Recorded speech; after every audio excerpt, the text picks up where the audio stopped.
नमस्कार, मैं उपेंद्र कश्यप और आप देख रहे हैं फोर्थ व्यूज।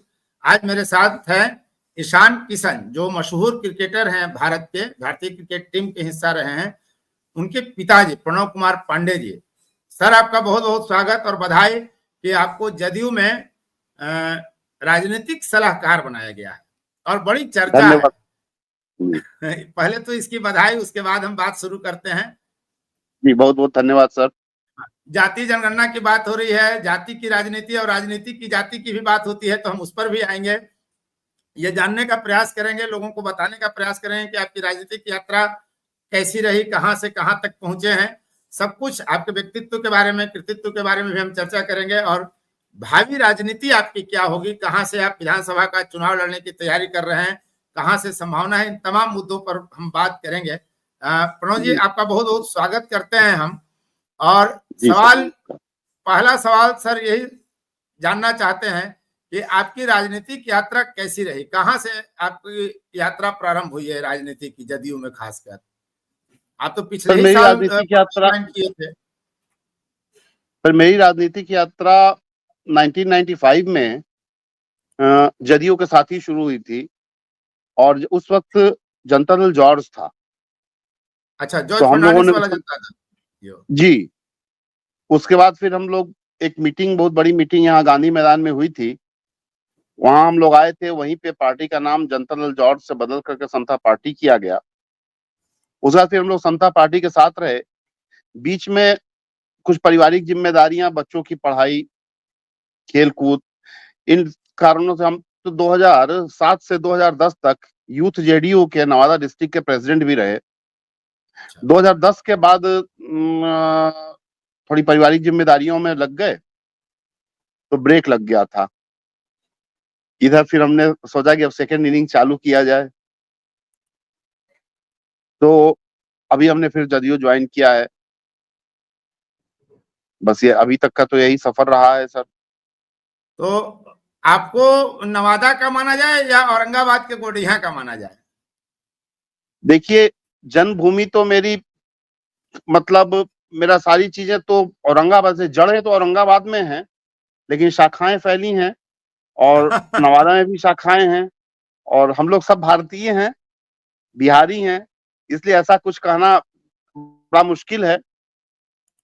जी, जदयू की जिम्मेदारी आपको क्यों मिली? ये महत्वपूर्ण जिम्मेदारी है, राजनीतिक सलाहकार बनाया जाना। तो ये जिम्मेदारी आपको क्यों दी गई, क्या इसका उद्देश्य है? वो भी नवादा से दिया गया है।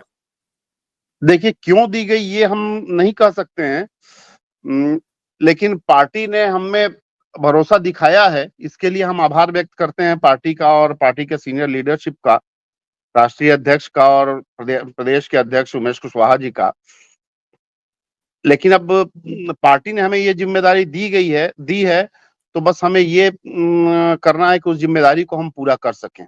आगे आप क्या काम करेंगे बतौर राजनीतिक सलाहकार? आपका दायित्व क्या होगा, क्या कार्य क्षेत्र है, क्या करेंगे काम?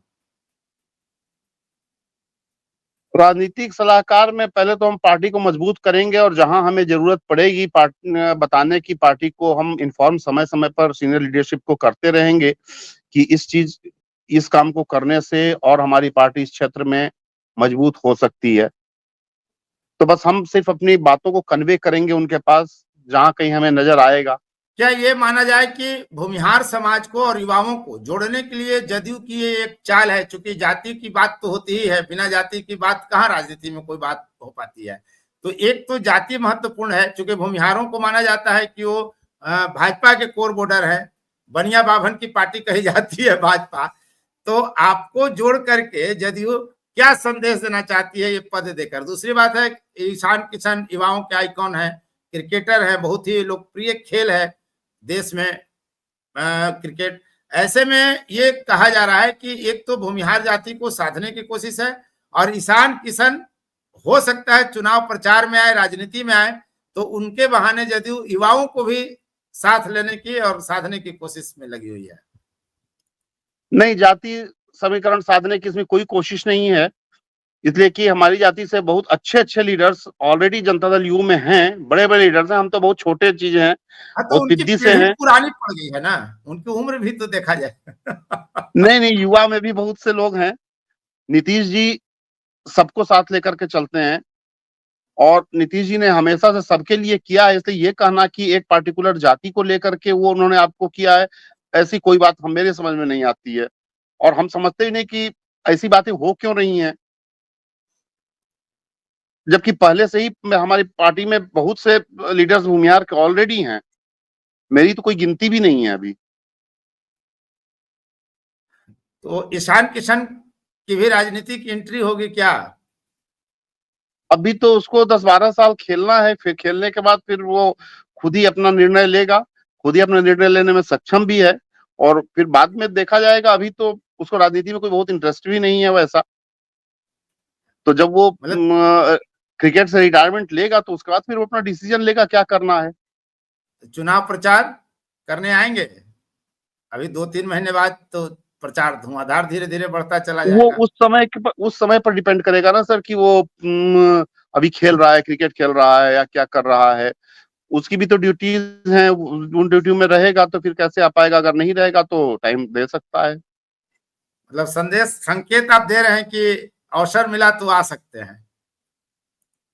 नहीं, अवसर मिलेगा तो हर आदमी आना चाहता है, और इतना बड़ा अगर काम होता रहेगा तो वो भी अपने पार्टिसिपेशन देगा। बट वो तो उस समय पर डिपेंड करेगा कि क्या सिचुएशन बनती है उस समय। माना यही जाता है कि नीतीश कुमार और आपके बीच बड़ा गहरा संबंध रहा है, बड़ा करीबी आप हैं। तो आने वाले वक्त में बिहार विधानसभा चुनाव जब अक्टूबर नवंबर में होगा, आप कहां से चुनाव लड़ेंगे?